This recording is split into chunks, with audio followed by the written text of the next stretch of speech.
வரட்டும் சார். யாராவது பிள்ளையாண்டா 10 பீரியட் வீரப்போ வருது. அண்டி அண்டி வர வர காட்டு பூனையோட செல்ல பிள்ளை சார் இவன். அது யாராவது காட்டு பூனை? இதுக்கு முந்தி எங்களுக்கு வாத்தியாரா இருந்தவர் சார். இவன் தினமும் லேட்டா வருவான். அவர் இவனை பத்தி கண்டுக்கவே மாட்டார் சார். செல்ல பிள்ளையா நீ? நான் புதுசா வந்திருக்கேன்னு பாக்குறேன். நாளையில இருந்து லேட்டா வந்து ஓட முடிச்சு. நான் உங்கள்கிட்ட ஒண்ணு கேட்கலான்னு வந்திருக்கிறேன். உங்களுக்கு ஆட்சேபனை இல்லைன்னா நம்ம ராஜாவை என் வீட்டுக்கு அழைச்சிட்டு போய் அவனை படிக்க சொல்லி வைக்கலான்னு ஆசைப்படுறேன். அப்படியா? என்ன ராஜா, உங்க வாத்தியார் உன்னை அழைச்சிட்டு போய் தானே படிக்க வைக்கிறேன்னு சொல்றாரு. என்னப்பா சொல்ற? ஏப்பா உனக்கு சம்மதம் தானே? எழுத்தறிவித்தவன் இறைவனாகும் நீங்க தான் சார் எனக்கு சொல்லிக் கொடுத்தீங்க. அந்த இறைவனே வந்து கூப்பிடும் போது நான் எப்படி சார் வர முடியாதுன்னு சொல்லுங்க. நான் நிச்சயமா வரேன் சார். அப்ப என்னங்க சார், நீங்க தாராளமா அழைச்சிட்டு போங்க.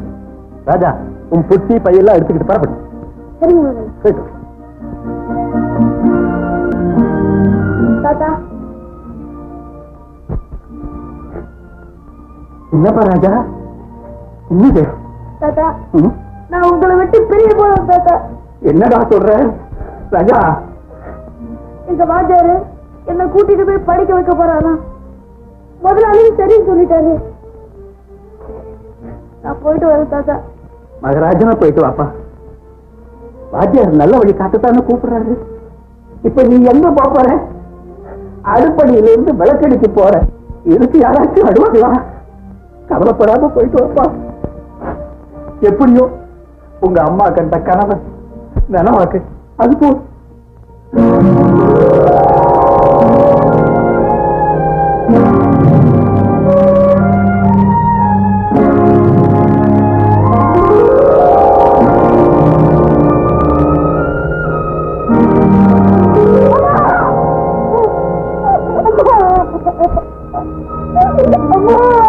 இந்த பையன் ஏன் அதே பார்த்து எடுத்துக்கிட்டு இருக்கான்? அது ஒரு பெரிய கதைங்க. இதனுடைய அப்பா என் பூமியில கோவான்னு அழுதுகிட்டு பிறக்கிறதுக்கு முன்னாலேயே மற்றவங்களை அழைச்சுட்டு தான் போய் செஞ்சுட்டான். அதுல இருந்து இவங்க அம்மா இந்த ஹோட்டல்ல தான் மாவரைச்சு குறைச்சிக்கிட்டு இருந்தான். அவனுடைய ஆசையெல்லாம் இந்த பையன் எதிர்காலத்துல ஒரு பெரிய படிப்பாளிய வரணுங்கிறதான். அவளும் போயிட்டான்.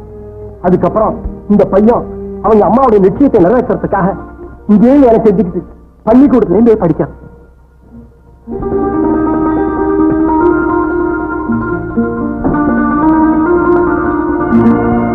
ஐயா, பையன் இது வரைக்கும் என் பார்வையில இருந்தான். இன்னுமே உங்க பார்வைக்கு அனுப்பிச்சு வச்சிருக்கேன். இந்த தாயில்லாத பிள்ளைய பழத்தை ஆளாக்க வேண்டியது உங்க பொறுப்பு. உங்க பொறுப்பு ஐயா.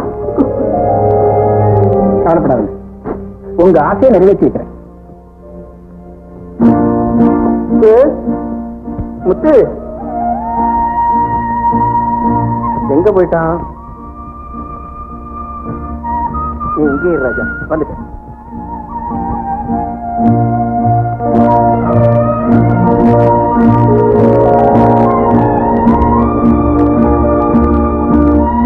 ராஜா, இது உன் வீடு மாதிரி. இனிமே இங்க இருந்து நிம்மதியா படிக்கலாம். பொட்டி புத்தகம் எல்லாம் அங்க கொண்டு வச்சிரு.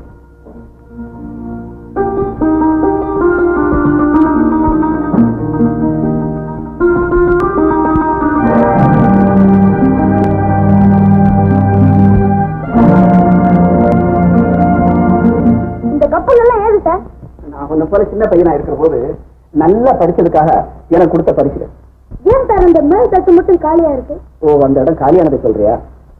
அந்த இடத்தை நிரப்புறதுக்குள்ள வீட்டுல இருக்கிறவங்க வயசு நிரப்ப வேண்டிய பொறுப்பு எனக்கு வந்துச்சு. அதனால அந்த இடம் காலியா போச்சு. சார், நானும் உங்களை போல நல்லா படிச்சு நிறைய கப்பல்ல வாங்கி நீங்க காலியா விட்டு இருக்கிற தட்டை நான் நிரப்பிடுறேன் சார். ரொம்ப சந்தோஷம்ப்பா. அந்த தட்டை நிரப்புறது மட்டும் இல்ல, நல்லா படிச்சு என் லட்சியத்தையும் நிறைவேற்றுங்கிற நம்பிக்கை எனக்கு.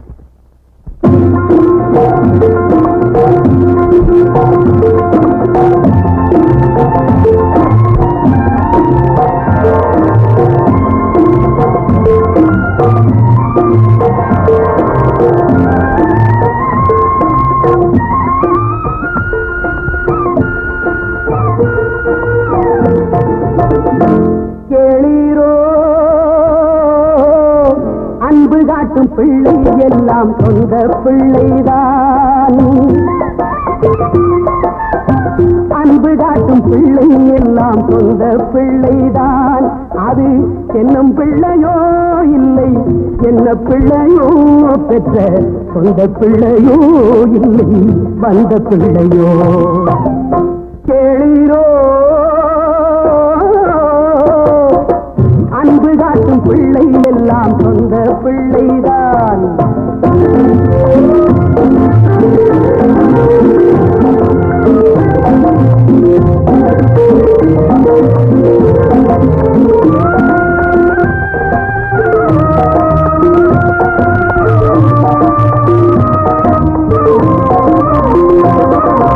தண்ணீரை ஊற்றி கண்ணை போல காத்தால் சென்னை தரும் நீரும் நல்ல இளநீரே நல்ல இளநீரே. கல்வி அறிவோடு பிள்ளைதனை வளர்த்தால் கல்வி அறிவோடு பிள்ளைதனை வளர்த்தால் பிள்ளையால் கிடைக்கும் நல்லதொரு வாழ்வே நல்லதொரு வாழ்வே. கேளீரோ அன்பு காட்டும் பிள்ளை எல்லாம் சொந்த பிள்ளைதான்.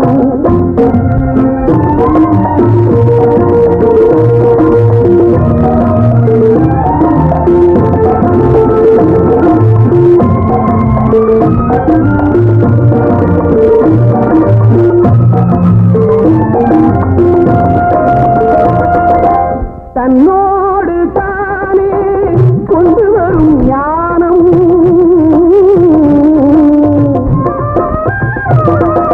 தன்னோடு தானே கொண்டு வரும் ஞானம் என்ன சொன்ன போதும் முன்பு வந்து தோன்றும் முன்பு வந்து தோன்றும். 5 விரல் சேர்த்து அள்ளி உண்ணுகின்றோம் 5 விரல் சேர்த்து அள்ளி உண்ணுகின்றோம். அந்த விரல் போலே இந்த விரல் இல்லை இந்த விரல் இல்லை. கேளீரோ அன்பு காட்டும் பிள்ளை எல்லாம் சொந்த பிள்ளைதான்.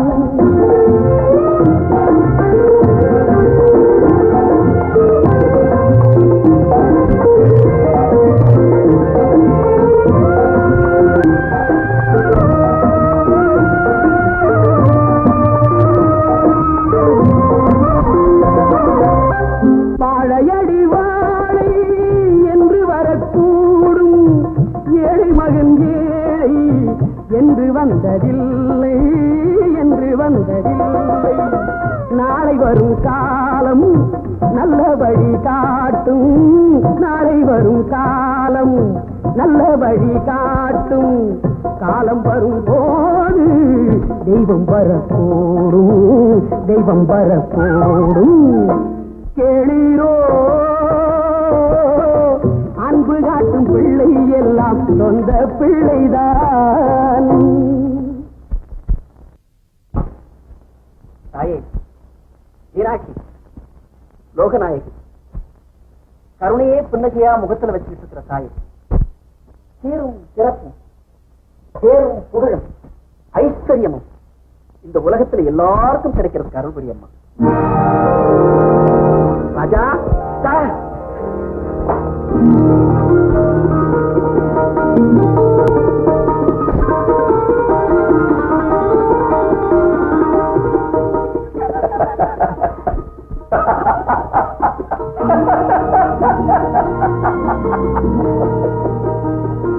ராஜா, நீ எனக்கு கொடுத்த வாக்குறுதியை நிறைவேற்று.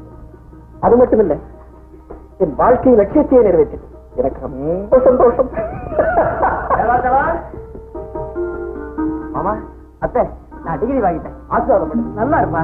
பசுபதி, நம்ம ராஜா பிஏ பட்டம் வாங்கிட்டான். முயற்சி திருவிளையாட்டும் சொல்லுவாங்க. நீங்க கஷ்டப்பட்டது வீணாகல. ஒரு லட்சியமும் நிறைவேறி போச்சு. ராஜாவும் வெற்றி அடைஞ்சிட்டான். இந்த வெற்றி எனக்கு இல்ல மாமா. மழைக்கு கூட கல்லூரி பக்கம் ஒதுங்க யோகியது இல்லாத என்ன பிடிவாதமா படிக்க வச்சு ஒரு பட்டதாரி ஆக்கியிருக்காருன்னா அந்த பெருமைகள்லாம் ஐயாவத்தான் செய்யணும். அதுல என்னப்பா சந்தேகம்? முத்து, நான் பட்டம் வாங்கியிருக்கேன்டா. ஓஹோ, பட்டம் வாங்கியிருக்கேன். பட்டம் எங்க அப்பா ரொம்ப சந்தோஷப்பட்டிருப்பாரு.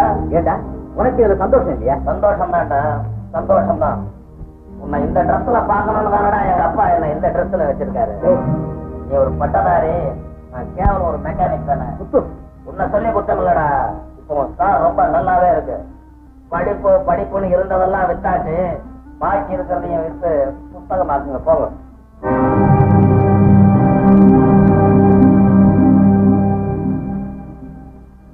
ராஜா, அவன் எப்பவும் இப்படித்தான் சிறுவிள்ளத்தனமா வளரிக்கிட்டே இருப்பான். மனசுல ஒண்ணு வச்சுக்காத.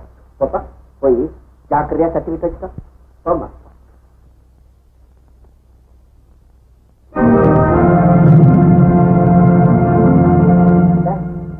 இங்க இருந்த கப்பல்லாம் எங்க சார்? எங்கேயும் போகலப்பா, எல்லாம் உன் கையில தான் இருக்கு. என்ன மாமா சொல்றீங்க? ஆமா, அந்த பொருள் எல்லாம் சேர்ந்துதான் இப்ப உனக்கு இந்த பட்டத்தை வாங்கி கொடுத்து. என் படிப்புக்காக இந்த கப்பலாம் வச்சுட்டீங்களா? இல்லப்பா, என்னை விட நீ அதிகமான கப்புகள் வாங்குங்கிற நம்பிக்கையில முன்கூட்டியே இந்த இடத்த காலி பண்ணி வச்சிருக்க. அவ்வளவுதான் சார். என் கண்ணுனால பள்ளிக்கூட வாத்தியாரா தெரியல. என்ன பெற்ற அம்மா அப்பா தெய்வம் எல்லாமே நீங்க தான் சார். நீங்க ஆமா சார், நல்ல வேலை எதுவுமே கிடைக்கல, அதனால நாணயமான வேலைக்கு போயிட்டேன். நமஸ்காரம் மாமா. பாப்பா வேணும் எங்க அத்தி புத்தாப்புல? அது சரி, சில பேரை போல அடிக்கடி வந்துட்டு போக நான் என்ன வேலை இல்லாதவனா? நீ ஒரு விளையாட்டு உள்ளப்பா. வேதாச்சலம், ராஜா மேற்கொண்டு என்ன செய்ய போறான்? என்னப்பா கேள்வி? அவன் எவ்வளவு படிக்க விரும்புறானோ அதை படிக்க வச்சிட வேண்டியதானே. இல்ல சார், நான் வேலைக்கு போலான்னு நினைக்கிறேன். என்னப்பா சொல்ற? வேலைக்கு போறியா? ஆமா சார். இன்னமும் நான் தொடர்ந்து படிக்கணும்னு ஆசைப்பட்டேன்னா என்னை விட சுயநலக்காரன் வேற யாருமே இருக்க முடியாது. எனக்காக இது வரைக்கும் நீங்க பட்ட சிரமத்துக்கு நான் எவ்வளவு ஜென்மம் எடுத்து உழைத்தாலும் அந்த நம்பிக்கைனால தீர்க்கவே முடியாது சார். உன்னை மேற்கொண்டு படிக்க வைக்கிறதுக்கு இன்னைக்கு என்கிட்ட வசதி இல்லைன்னு தானே தட்டி கழிக்கிறேன். ஒரு லட்சியத்தில் இறங்குற போது வசதி முக்கியம் இல்லப்பா, வைராக்கியம். அந்த வைராக்கியம் என் மனசுல இருக்கிறதா தான் சொல்றேன். நானும் வேலைக்கு போறதா முடிவு பண்ணிட்டேன். வேதாச்சலம், ராஜா சொல்றதுதான் கரெக்ட். அவன் குடும்ப கஷ்டம் தெரிஞ்சவன். இன்னைக்கு நீ அவனை படிக்க வைக்கணும்னு ஆசைப்பட்ட, உன் உடம்புல தெம்பு இருந்தது, படிக்கவும் வச்ச. ஆனா இப்ப உனக்கு வயசாயிடுச்சு. எவ்வளவுதான் உழைப்ப? தாங்கிக்கிறதுக்கு சக்தி வேணாம? பேசாம அவன் இஷ்டப்படி வேலைக்கு போறதுதான் அவனுக்கு நல்லது, உனக்கும் நல்லது.